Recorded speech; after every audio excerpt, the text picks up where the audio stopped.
Matapunako pano chakko omitska parakhutitskama aniksi asina Kichepchistuttak. Anesti natikist. Kiniksi niuat. Kisutami taapikin matstutukspinna. Känskokkokkita. Ekstan natsepchitapio. Kitsikokstuttak. Pahkoksinska. Ksekonestaf akukiitakiai akatohkootsia matstaf akitohkootsia. I mean, I'm not a speaker of my own language, and I could see that in some ways it does hold me back in terms of how I relate to my elders. The most important mission of colonialism is to totally eradicate the indigenous culture. Take the Indian out of the child. The Native people are going to be the ones who remind the rest of the world about how to live with nature, how to live with human beings in a way that is actually viable and healthy. I think storytelling is our way of survival because I recognize that as part of who I am. That's a part of my DNA, is being a storyteller. This is not only a language lesson here, it's also a cultural lesson. The language is the culture itself.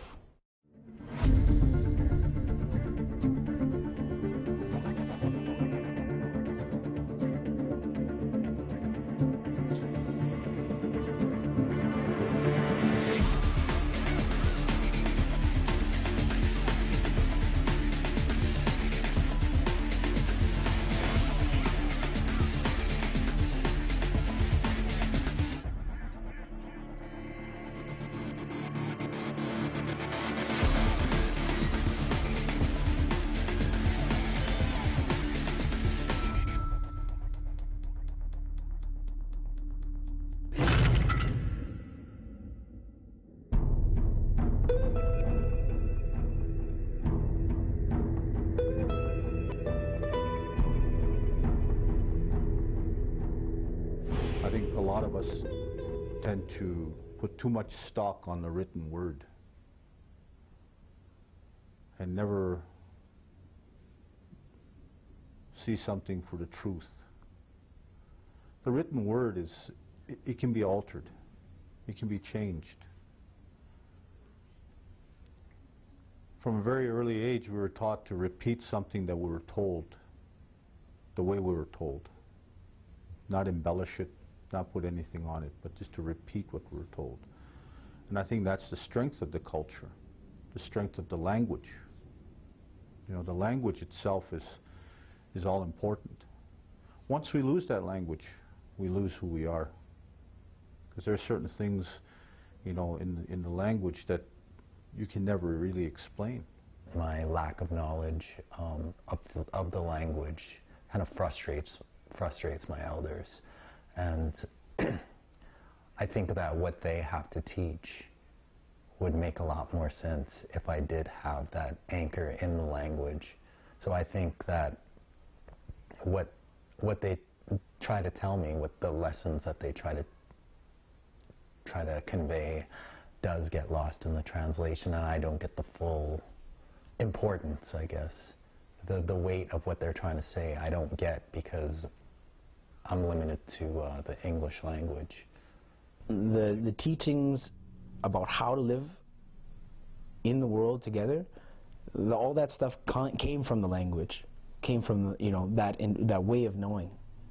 Image-based things, like I talk from my culture, the Ojibwe culture, is that all the languages has such beautiful images in there, and a relationship to it, and a heart to it. That it's really tough to lie in the language. It's really tough to lie, but it's a lot easier to lie in when you're not using that language. Like the language I'm speaking now, English, it's a hybrid language. It's a mixture of Latin, Greek, Spanish, French, Teutonic, Gaul, like it's a mishmash of a lot of languages. When you hear the original English language spoken in the 12th century, it's very, very different from the English language spoken now. You know, it's amalgamated a lot of things. When you listen to the Blackfoot language, it's starting to change. But my grandparents' generation, we were lucky. In a way, we were lucky that colonialism, you know, relegated us to the reservations. You know, we became a cultural island, even though it was against the law for us to speak the language. You know, it was a part of everything. You know, it was a part of our daily lives.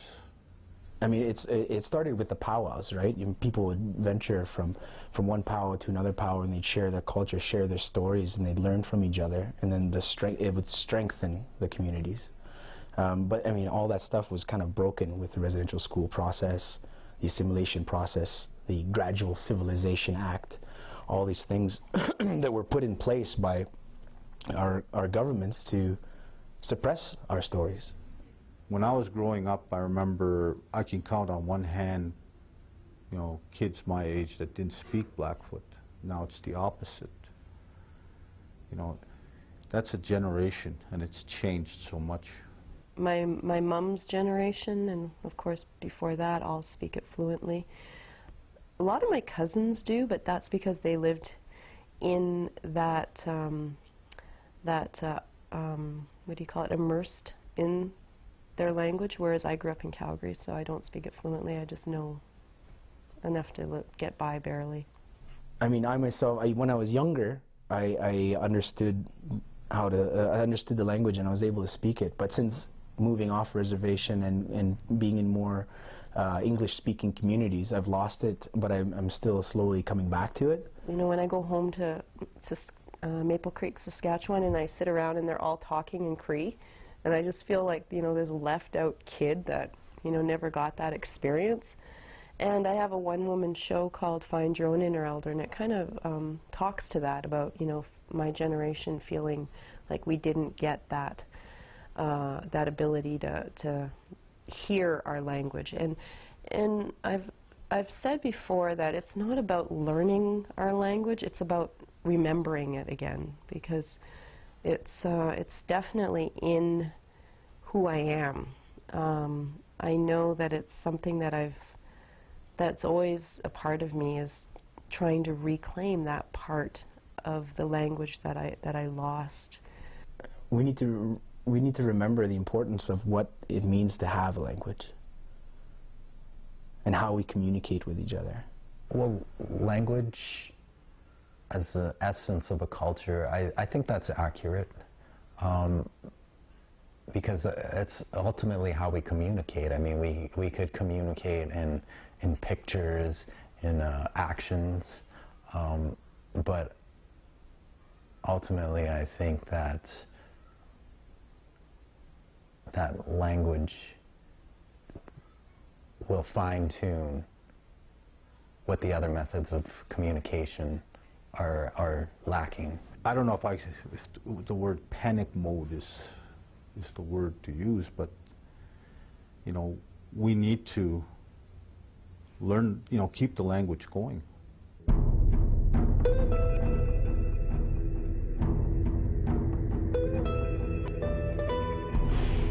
I ask myself, why was our language, why did a group of people try to suppress our languages? Why did they try to get rid of them? What is the meaning towards that? Why does one person say, no, that language isn't worth, it's not as the same worth as ours? Well, I think it's got a lot to do with the golden age of colonialism, you know, where we had, like here, you know, it was a divide and conquer concept, you know, where in the East it was, you know, the French had alliances, and then the English then set up alliances. They started up a little war. The French got defeated, so the English culture came in, and as far from reading, you know, a lot of the history, you know, a lot of their culture is based on, you know, treachery. You know, when you think about it, you know, I mean, you know, they get you on their side and then turn around and next thing you know, you're sitting in a reserve and you can't leave, you know. What is it that you're scared of, that you're trying to suppress our language? And that makes me, that drives me towards, okay, well, if you're trying to suppress it, then I'm going to do exactly what you're trying to suppress, or what you're trying to get rid of. There's an importance, there's a power there, a way of communicating to each other that needs to survive. And what is that? What is that power that people are so scared of? That we had to get rid of it. When you look at language itself, language is power. Just like the word, the phrase we used to always hear is, knowledge is power. Without your language, you don't have your knowledge. That's the balance. It's easier to understand certain things because there are words we have that in our language that really doesn't have a translation. You see it when elders are speaking to each other. They make each other laugh, like, constantly. And then when you ask them to translate it, they can't. They say, I could translate it, but it's just not going to be funny. I've been told by different people in my family that there's so many things that can't even be explained in English, and I'm sure you've heard that too, that there's words that you can only say them in the first language because if you try and interpret it, it takes away too much. If you look at the English language, it's to describe something, it's a bunch of words. It's a chain of words. So telling Native stories in English, I think it's effective in that to appeal to the younger, gets the, and we're actually doing this documentary in English and I can't even find the words. That specificity is lost. That specificity is lost. Whereas in Blackfoot, you use one word. It's a very simple, elegant, yet complex language. So that's a good example of English language trying to, you know, find your way. And I know for traditional language, it's very specific. The complexity of the Blackfoot language is that there's so many different ways to say one thing. And to have that knowledge, to be able to say that, you know, you don't learn those things, you know, you learn them as you grow older, as you speak the language, as you evolve, as you mature, you know, your vocabulary expands. The Blackfoot language is a very ancient language. It predates all the languages that are spoken in the world. In some cases, with the exception of some indigenous cultures that are elsewhere, but our language is very ancient. Our belief system is very ancient. Monotheism, you know, belief in one God, we've always had it. Why did people try to wipe it off the earth and assimilate it into a different thing? The knowledge that we have, you know, to understand fully what the ceremonies mean, you have to understand the language. To understand protocols, again, it's the language. There are words you use in our language, you know, that allow for that. But that's sacred knowledge. It's sacred for a reason. If everybody knew it, then is it sacred anymore? For the people that, you know, are drawn to it, they learn about the history of their people, they learn about everything there is about who we are. And that's a lifelong study. It's not something that you can write a thesis on your doctorate or your master's degree. It's something that you study and you live it. Spiritualism as opposed to religion. Then that's the kind of power that I want to understand and I want to know, and that I want to continue on with that power, that way of knowing. I've been told too that when you speak the language clearly, you know, as your first language, that there's this complete attachment or undertone or whatever that is creative. that's purely creative, that is not even seen in English language. That the creativity that's seen, that's felt in our languages can't even be touched in English. And I think that's a really interesting thing, because it makes me wonder if our people all spoke their first language, you know, what a different society it might be. Oh, we need to go back to those things, because that way of knowing is the thing that's going to help us actually survive the next 50 years. Once a language is lost, a culture is lost. An identity is lost. How can you say who you are if you've lost your language?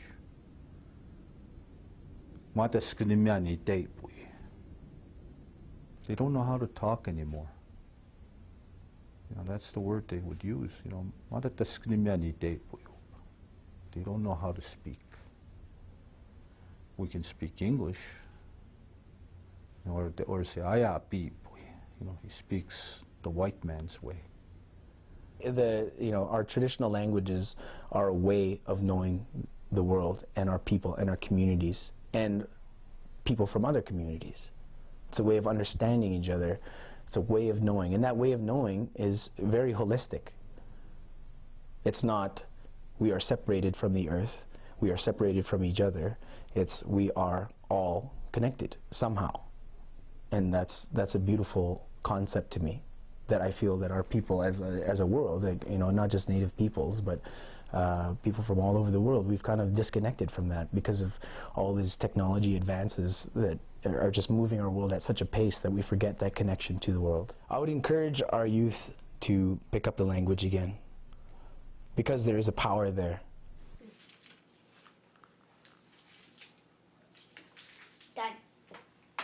I think it's important to teach students the language of their culture, because it teaches them about what their ancestry is, and therefore who they can relate to in that way.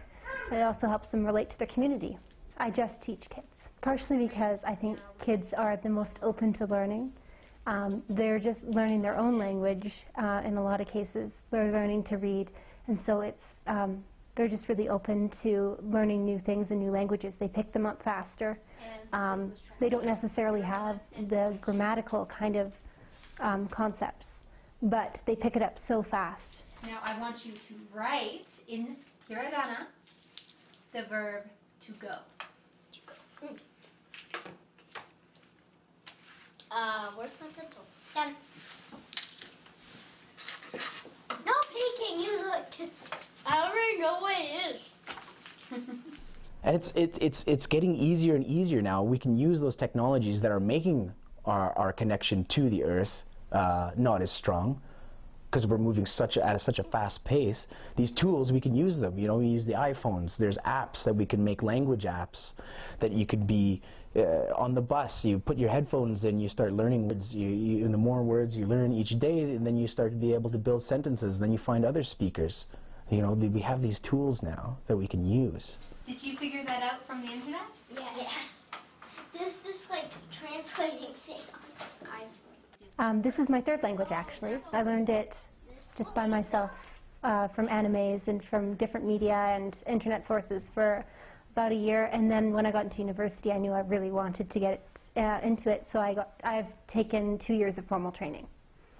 Languages are just the most amazing tool to interact with other people, because you want to interact with them on their own level and understand them the best way they possibly can. And languages have so much complexity that you just, like learning about the language also helps you learn about the people and the literature and the art and so many other aspects. The only way that you can really fully understand a culture is by learning their language.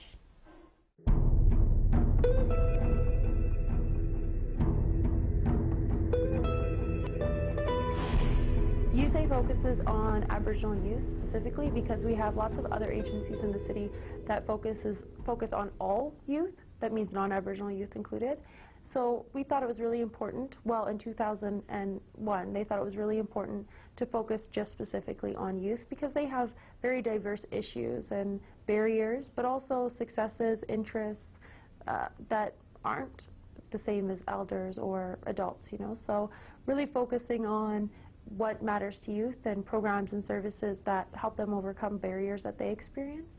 I remember when they came out, and I just thought it was really great to give the youth a voice in Calgary. That was something that was missing for a really long time. And then they came out, and they, you know, they've got this great magazine that I think, you know, is amazing how it highlights people from all across Canada. That, again, that's about, you know, using what is available to us today with this modern technology and melding it into storytelling, you know, again, using a magazine to showcase youth across Canada. New Tribe magazine has been in existence for 11 years, and it started off as a newspaper print style magazine. It wasn't really a magazine at the time, and kind of evolved into the glossy magazine that it is today. It used to become just an outlet for Aboriginal youth to kind of get their voice heard. Now it's also still that, but more an information piece as well, to get more information to everyone about the Aboriginal culture. Definitely very important because primarily it is still the voice of Aboriginal youth in Calgary. So people who write poetry, who are starting writing, want to tell their own story, whether good or bad, it's a way for them to get their voice heard that otherwise wouldn't be heard. So it's a very important piece of, I think, the Calgary landscape. I think the more that we are able to give our youth a vehicle to express themselves, the more they feel like they are a part of society. And that seems to be a missing link in our society, is that we do not allow our youth to be involved in enough stuff. And it's such a precarious age to be in, you know, to begin with, what the youth are in. And it's the, you know, hugest part of our population right now is our youth. So I'm all for anything that allows our youth to be able to express themselves. Some of the challenges we see for Aboriginal youth are around intergenerational trauma. So you see a lot of impacts from residential schools. You know, some of the things we see at USAE are just symptoms of those problems. You know, in residential schools, Aboriginal parents, well, they're parents now of the youth we see, were stripped of their language, made to feel ashamed of their culture, and, you know, sometimes, in some cases, lacked parenting skills because they were raised in an institution. So we see a lot of symptoms from that, and they're very complex barriers, very multi-barriered youth that we see.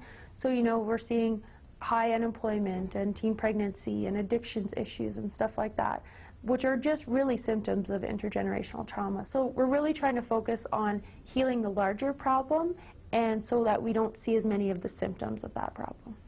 My thoughts on what you say does is it's really important. I mean, it's definitely a step. I really respect what they do, and it's needed, but it shouldn't be all that's being done.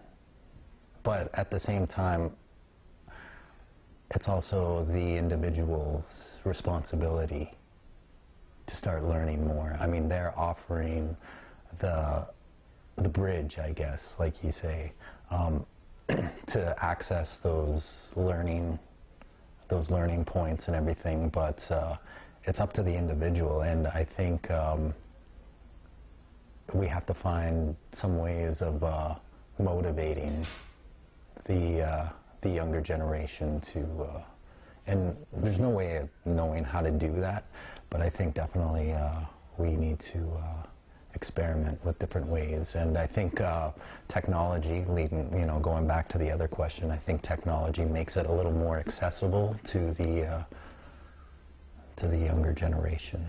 Keeping it fresh, unique, innovative is what is really the heart of USAE in terms of our programming. Of course, we always focus on Aboriginal youth. We focus on upholding traditional Aboriginal values, but really making unique programming that offers a variety of services. So we don't want to have basic recreation. We want recreation with a purpose. If you're an artist, you should definitely be our friend, because we know how to make programs that speak to artists, because so many of our youth are so talented and they just need that little bit of help sometimes to make a career out of their talent.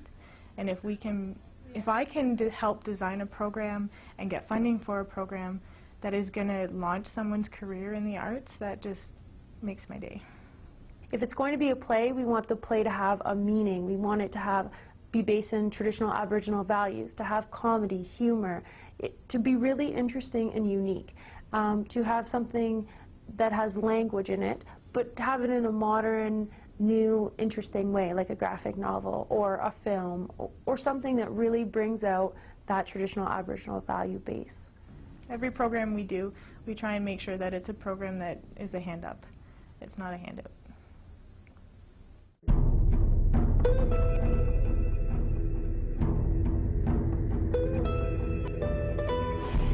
2011 BGN, Blackfoot graphic novel. It was the pilot project, so we learned a lot through that process. Last year, the story was kind of written, and there was a bit of complexity in transferring that language to Blackfoot.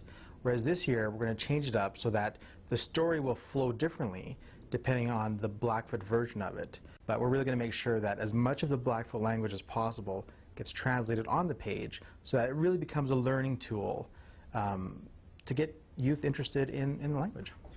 I think graphic novels are a fantastic way to introduce new languages, especially to youth, because, you know, who wants to read picture books when you're, you know, in your teens?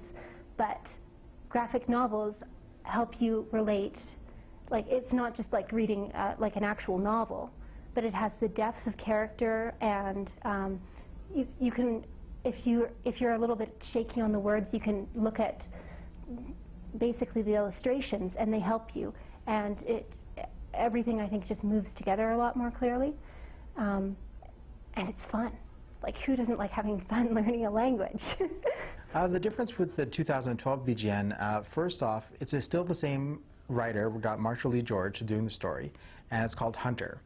And really, it's a story about preserving the Blackfoot culture, both the language and just the traditional beliefs of the culture. So what it is, Hunter is a hunter of the future, and he kind of goes back and forth between time to kind of bring back the culture into the future and kind of keep the language alive, keep the culture alive, and the lessons that are learned kind of in between. The technical aspects of it are different, is that we don't have actually last year we had two very talented artists to create it. This year we're using physical actors, taking their picture, green screening it, and then creating different backgrounds and animating it all. So it's a new process, and hopefully it all works out. If you can hook a young person by, you know, placing what they are drawn to, which is, you know, comics and illustrations like the one that, you know, I've seen, the one that's being put out right now. If you can grab a young person's attention that way, and then, you know, put the language in there, I think that it could do nothing but positive.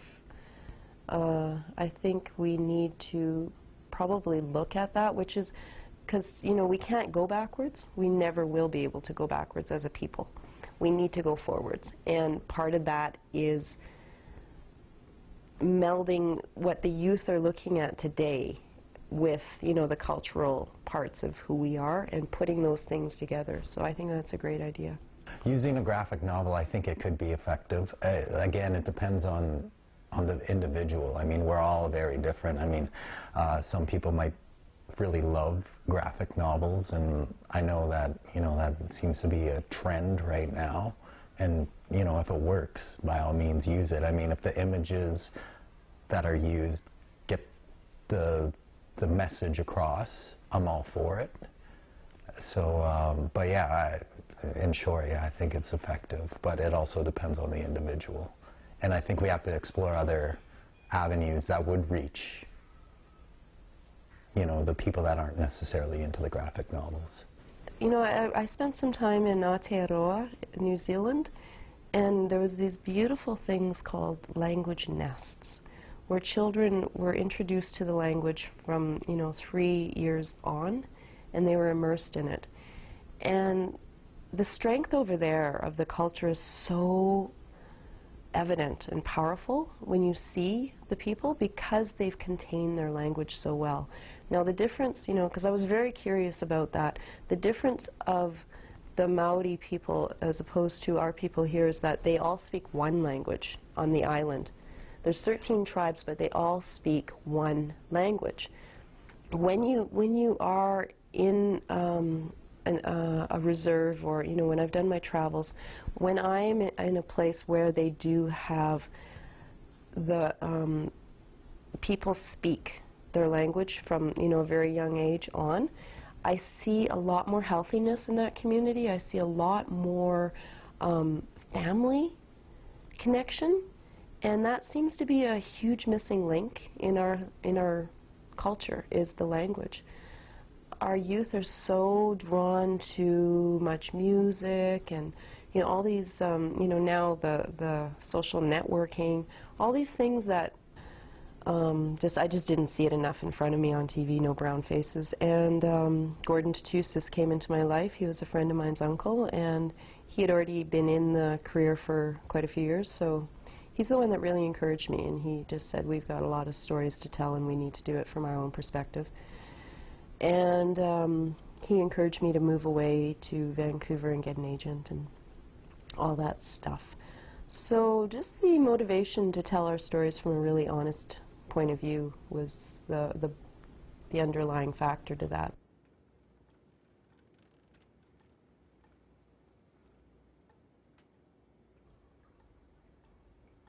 I saw myself. I was looking down on my body. I saw you.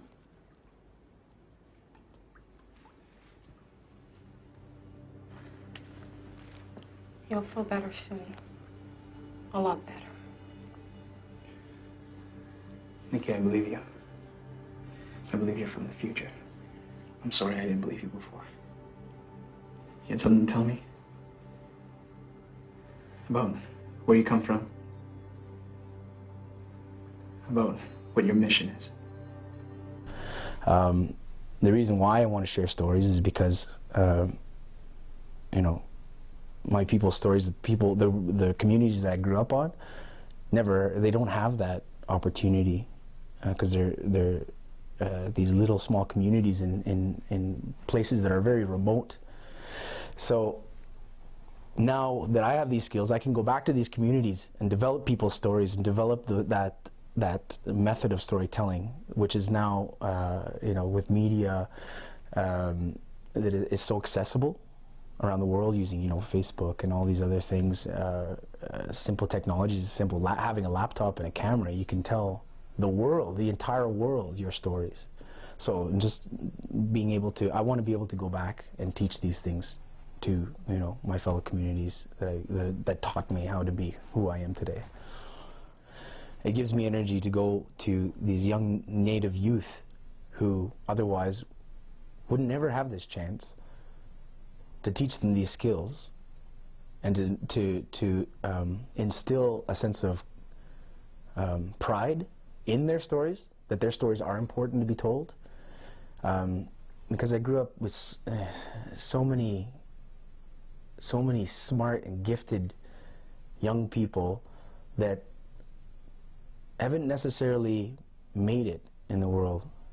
They go back to their community because that's what's safe, that's what keeps them safe, and they haven't had the courage to go out into the world. What came first was being an actor, just because I wasn't really satisfied with what I was seeing on TV in terms of how we were being portrayed. My voice wasn't really being heard as a Native person. So why I started writing was because I wanted to see stuff on stage that I could relate to.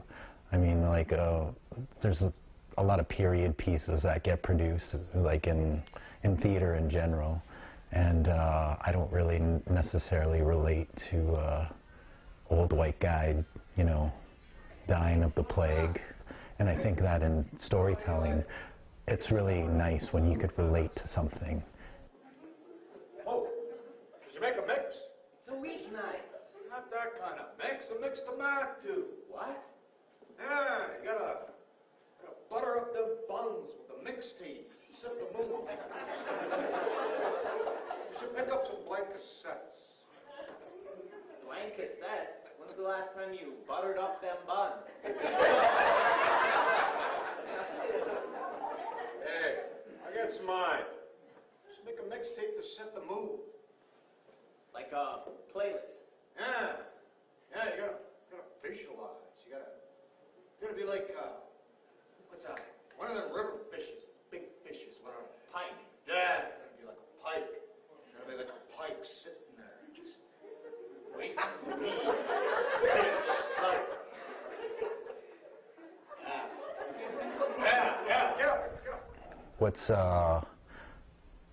What's important about it is that we, in that way, we celebrate each other, and I think that's ultimately why we're here. Is like we're a community. I mean, whether it's the Native community or everybody in general, and we really need to connect to each other to gain an understanding of who we are. And I really believe, you know, it's in our basic needs to be part of a community. So whether you acknowledge it or not, you are part of a bigger picture. And I think storytelling makes it easier to be able to relate to each other. It makes each other more accessible, I guess.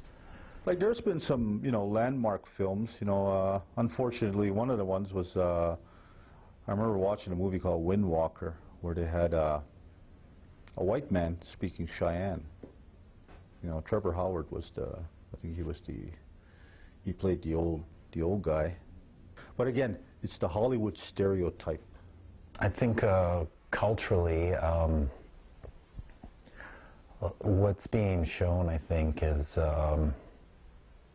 sort of generalized. I mean, it's like either we're having a really tough time, you know, in the world, which is true, but at the same time, we have a great sense of humor about it, and I think that gets missed along the way. But I also understand that it's hard to write the kind of humor that we encounter on a day-to-day basis on the reserve, and so yeah, culturally, it was kind of skewed in my own eyes.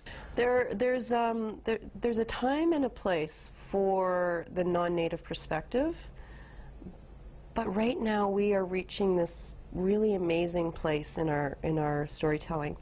I think we're in this renaissance, and we have been for quite a while. That's, you know, it's exploding right now with our arts community, and I just think that we need to tell our own stories, and we need to produce our own stories. We are carving out a really powerful place in Canada, and that, I think we need to go, you know, my big thing right now is we need to go beyond playing, you know, the traditional stereotypical roles now. I think our next step, and there are some Native actors who've gone into this, you know, who've started playing human beings. Graham Greene's done it, Adam's done it, Wes Studi's done it. But now, you know, we need to have more stories being told where we are just being humans who happen to fall in love, who happen to be sick, who happen to, you know, whatever. There's no Supermen, there's no Spider-Men, there's no people with special powers. There's real human beings being asked to rise to the challenge, and they do. You know, I see a lot of Native movies, you know, and we tend to focus on how bad our situation is. One of the good movies I liked was Dance Me Outside, because, you know, it was all about our humor, you know, and it's about res life, you know, and how funny it was, and, you know, but we can be idiots too, you know, but but we laugh at ourselves, and but we tend to get focused too much on our depression, our plight. We need to just, you know, be able to be alive and not have it always concentrating on the traditional, or, you know, the healing, or all those things that are happening right now. So I'm thinking ahead.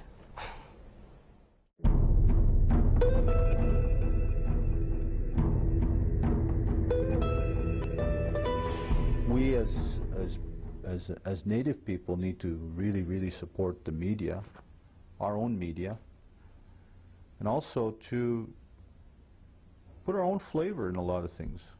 Is pushing more of our young people to be involved in things like this, you know, encouraging them. There's a word we use in our language, and you've probably heard it a lot, buayitaks. We have too much of that. We have, you know, we have way too much of that, buayitaks. You know, and again, it's one of those hard to translate words. Basically, it means an attitude of negativity towards anything we do. My belief is that, you know, storytelling is our survival. It allows us to be able to do what we've been doing for thousands and thousands of years and carry on that tradition. I remember my Uncle Rufus Goodstriker once told me a story how he went to you know, the coast to visit a friend of his, and his friend told him, well, let's cook some crabs. You know, when the tide goes out, we'll go out and we'll start catching all these crabs. So he went out and he was picking all these crabs, and so his bucket was full pretty quick, and this white guy told him, geez, how the hell did you do that? He said, every time I get so many, they all crawl over each other to get out of the bucket. And he said, oh, well, it's nothing. I picked native crabs. I picked Indian crabs. I said, what the hell are they? What's Indian crabs? He said, as soon as one crab starts crawling out of that bucket, everybody else grabs him and pulls him back in. And in a sense, we have to get over that. It's an all-pervasive attitude, not only here, but everywhere. But the bottom line is we're all the same. And we all need to encourage each other and help each other, you know.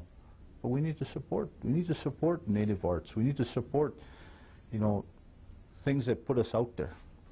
It's time that we step up and find out what makes you, you. I mean, not just the fact that you're a Native person, but who are you? And that's up to you to figure out.